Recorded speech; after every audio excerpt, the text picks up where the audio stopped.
Today I'm going to introduce you to a time capsule of Northern Soul. I'm going to take you right back to 1970 through to about 1974, which I consider the wonder years of Northern Soul. It was a time when there was an absolute avalanche of music coming into the UK and sending the kids absolutely wild as they were listening to really music that they never knew existed. They knew Motown, they knew Stax, they knew Atlantic, they knew some of the things that had been made big at the Twisted Wheel and been re-released again by EMI, Capitol, Polydor, whatever. But what they didn't know about was some of the fantastic things that was sent onto these shores. Now this collection here is a absolute time capsule of that period, 1970 through to early 74. This is a collection where the guy lovingly bought every reissue he could get his hands on. He also went junking around the local junk shops and buying things. He also went to clubs where he could buy records, and he amassed a little bit more than this. He has sold some of it off.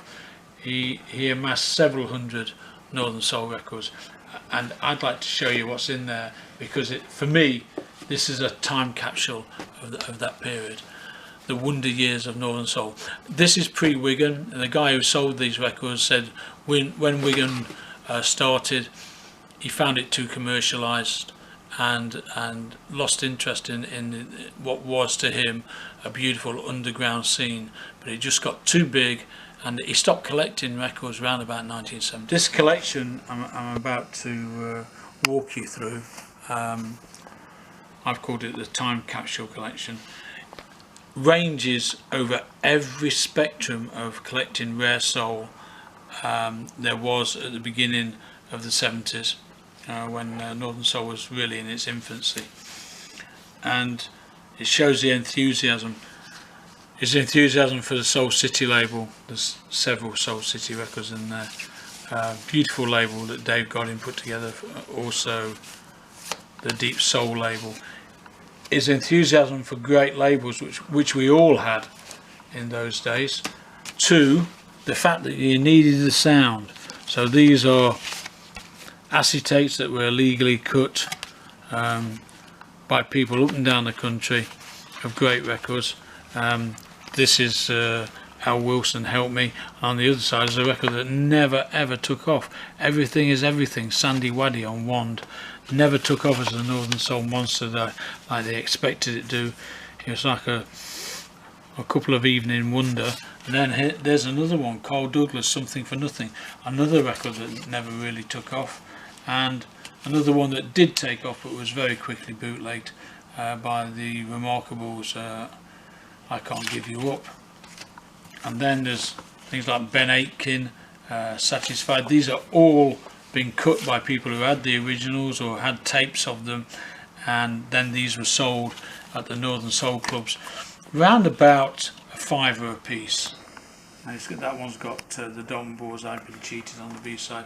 And here's another one, that's a Love Factory acetate. So that was bought a little bit later. We're getting into about 1975 with this one. It's got Love Factory one side and the Spy, The Men from Uncle, maybe 74.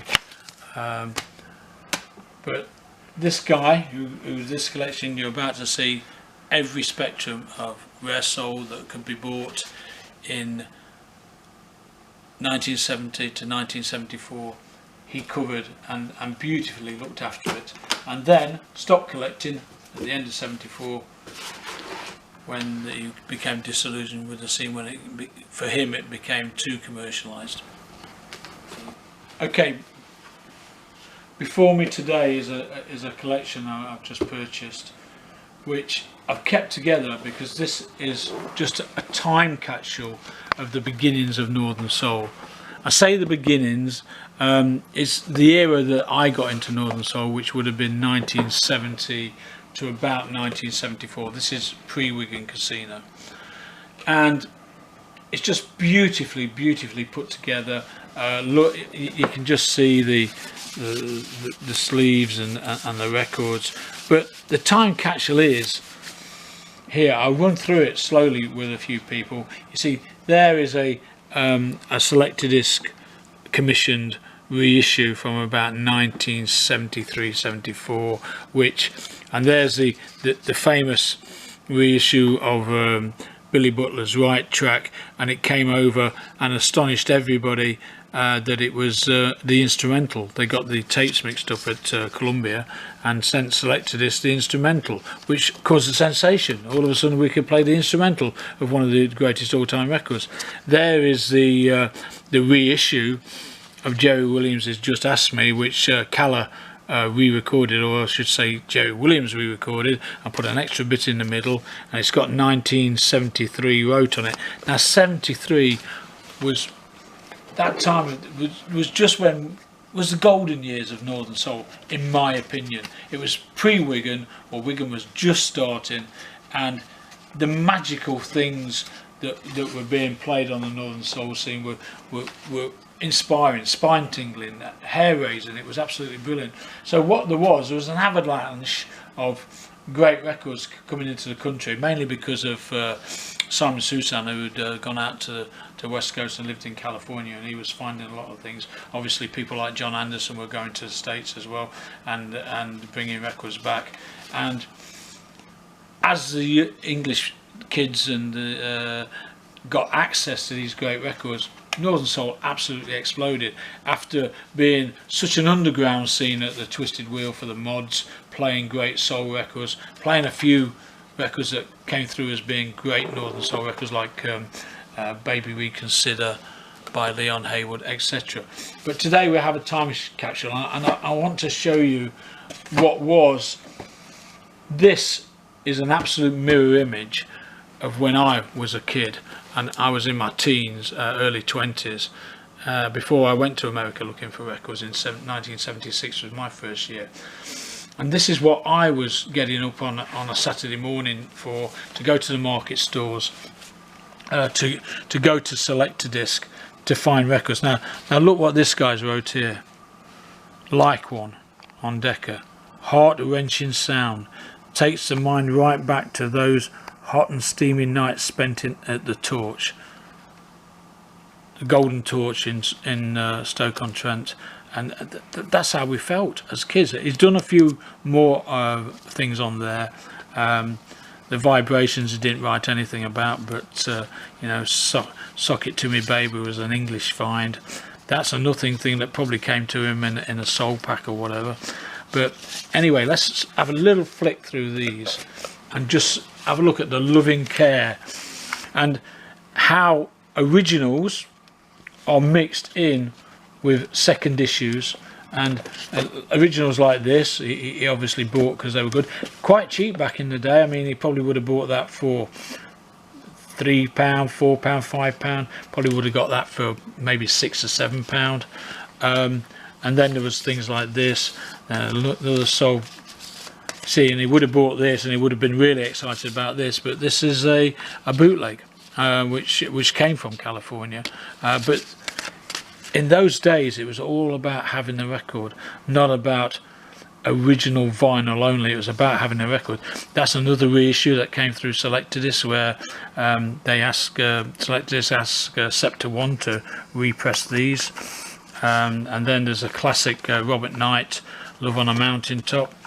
And here's some more reissues that Selectedisc asked Columbia to do, all the OK records, and you see it's got a tiny 45 there, which differentiates it from the original, which have a big 45 this side. But that's a 1973 press, etc.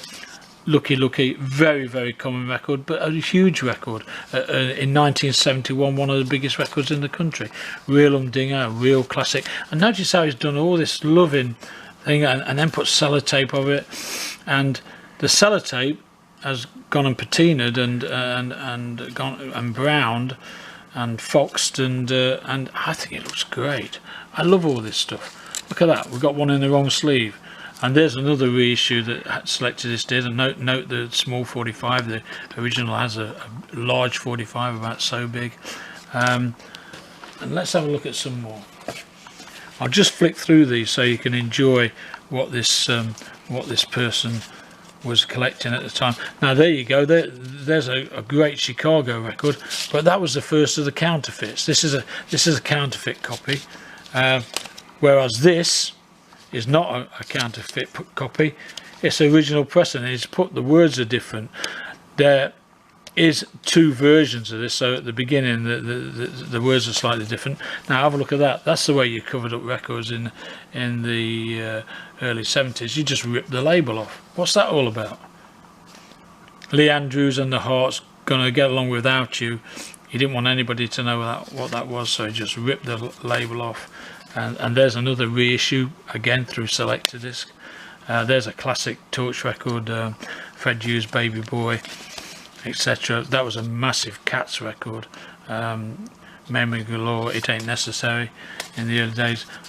Huge, hugely popular Northern Soul classic that today still absolutely packs the floor.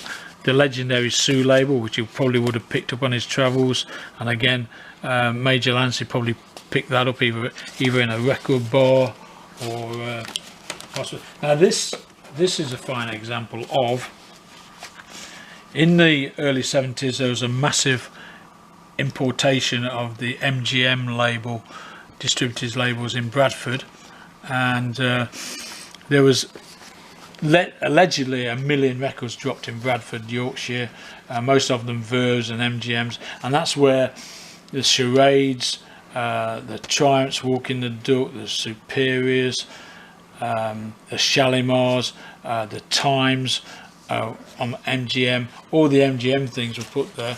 And there, look, that's right from his that's a weird bootleg of Mickey Lee Lane, Hey Salonay, which actually says Freddie Cannon under there, and nobody to this day knows why it would have said Freddie Cannon. Classic. Jackie Wilson. Spellbound is Chain Reaction, which is a promo, which is really nice, but it's interesting to note that nobody was interested in the B-side, which today is considered an absolute masterpiece of Northern Soul, a little on the blue side, but back in those days Chain Reaction was the one to play, because it was a Torch classic and a Twisted Wheel classic, and it was already established. We'll just have a little look through, and you know, he's got an obscure one there by the Dynamos, great Northern Soul. There's another Selected Disc reissue. So this guy went to Selected Disc on a regular basis. He was buying everything that came into Selected Disc, and here's another one. This is the Spindells 10 Shades of Blue, which is very hard to find on its first press. This is its second press. It's styrene. It's got a much larger Monarch Delta number in the dead wax, which brings it out as a 70s press. Bootleg of Please Let Me In. There was bootlegs done of most of the good Rictics, and some little cheapers. That's a Soul Bowl, or who they used to be called, Groove City, reissue of some great Philadelphia recordings by Frank Virtue and Co. They got some instrumentals done, like the Thrillers, Detroit City Soul. I can remember playing that back in the day. Another Selected Disc reissue, but it's not just all reissues. It is see, that was a new release. I can remember hearing that at the Brit Club in Nottingham as a new release. Very acceptable. Today it's considered funk. You know, there's a reissue of the Sweets without the good B-side. There's another bootleg of Laura Lee, a reissue there of Paul Maurier, Black is Black instrumental, which again Selected Disc asked them to, and another reissue there. And then look, the guy was out there and buying Soul Cities and Sues, like most people would. I mean, when you went looking at on market stalls and junk shops, to see these labels was a dream. because everything on that label was collectible, everything on this label was collectible. So here you have it, a time capsule of, I would say, 1970 to 1974. And when I was talking to the gentleman, see, there's an original Lennis Guess, which was hard to find, but apparently came out of the Bradford load. That's where that was discovered, the big import of. And there's a huge torch instrumental. I can remember when people came back from the torch and came to our local soul club on a Friday night, and they had like a dance where they lifted their arms in the air to the rat race. Wonderful classic instrumental. That was nearly a new release at the time. And there's a reissue of Luther Ingram, Excess Trek, which for me, when I first heard that, unbelievable. They played the instrumental first, really. The vocal wasn't played as much, and when I first heard that, just absolutely blew me away. And what was happening was that there was thousands of young kids blown away by this sudden avalanche of this great music. It just never stopped, and there was new records every week, and also classic records like that, which was already a big record at the Twisted Wheel on London label, but they found copies on its import, and it made it easier to find, easier to buy. And here you go, that's another bootleg from the Walking the Duck, which was a huge torch record. And again, there you go, look at those, they're fine examples of selector disc reissues, getting Columbia to reissue the OK label. Just have a look in this one, because I can't really remember what's in there. There's another OK one. So all the OK stuff that was reissued for selector disc, this guy was there. It was a local Midlands guy who owned all these, by the way. That, he said, was his favourite record at the time. And today, it's not worthless, but it's not played. Nobody considers it a great record. It's an instrumental, but he said at the time it was his favourite record. There's an import from Europe, promo of Earl Cosby, Oh Honey Babe. But as you can see, here is an original OK label, big 45 there. That's the first press, Soul A Go Go, big stomping thing that was played in the early days. And then there's one of the best records of all time that was ever made, Jackie Lee, Oh My Darling. And another OK record was a demo. This was a reissue of Len Jules, Betting on Love, which came out on pink Terry Deer originally, extremely rare, and also Fontana. And then there's things like this, which 1971, this was a big record. 1972, and it was English, and it's Chris Farlow, a B-side, and it's fantastic Northern Soul, and that was found by those Northern Soul pioneers who were playing A-sides, B-sides, and everything they could get their hands on to try and see if there's anything in England with the sound. That's a bootleg of Bobby Garrett. That's a reissue again for selector disc. So I consider this really as a time capsule, as a piece of Northern Soul history. And there were some great records in it. There's a lot of reissues in it, a lot of records that are pretty valueless. But I was talking to the guy, and see, that's that's Scepter Wand selected disc, asking them to repress the big records at the time, which is Shirel's Last Minute Miracle, was a huge record in '72, and there you go, selected disc had it remade. And there's some Simon Susan bootlegs, Simon Susan bootleg. I think this is just a time capsule of the time, and I love it. There's another Rick Tick bootleg, so the Rick Ticks were being bootlegged. There's a bootleg of Superlatives, and this is a bootleg of an original I showed you earlier of Lennis Guest Just Ask Me. You can see they've got the same colours and the same thing, but this is made out of vinyl. The original is styrene.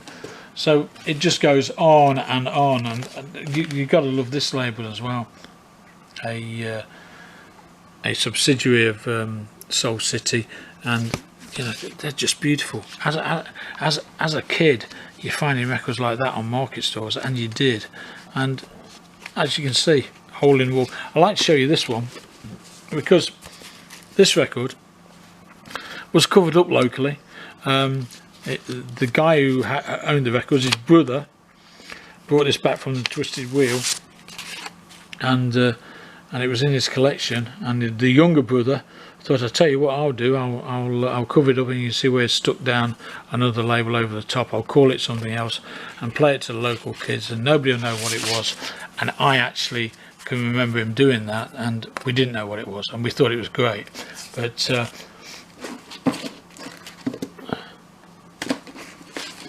and here we go again.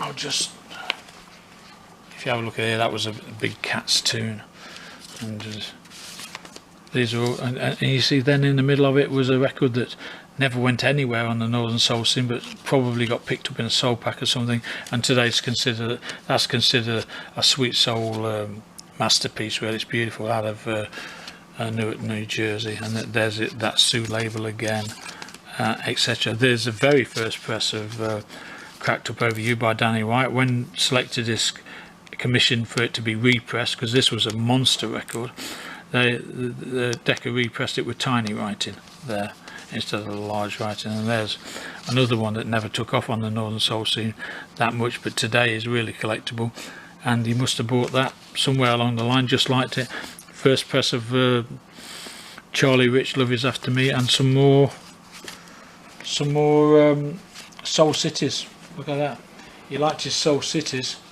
But here we go. We've got a time warp, all encapsulated into these 3 boxes, and I think it needed to go onto YouTube to be looked at, and it's a window into the 1970s, the early 1970s, and if you come in close on this one, like we did on the like one, Gene Carter, and you can read that. Another old torch crew sound used to make your feet feel like they were full of electricity, all powered up so that once they started dancing they just wouldn't stop. Fantastic. But that's how that is exactly how we felt, and I'm just excited that I'm able to look back at when I was a kid, and this looks like my collection from 1973, and you know, with the omission of Dottie Cambridge and things like that, which were all in that big Bradford load that hit Great Britain back in 71. I hope you enjoyed that, because this will all go out separately into the Northern Soul community, so I just wanted to get it on film before it was all lost and spread across the world.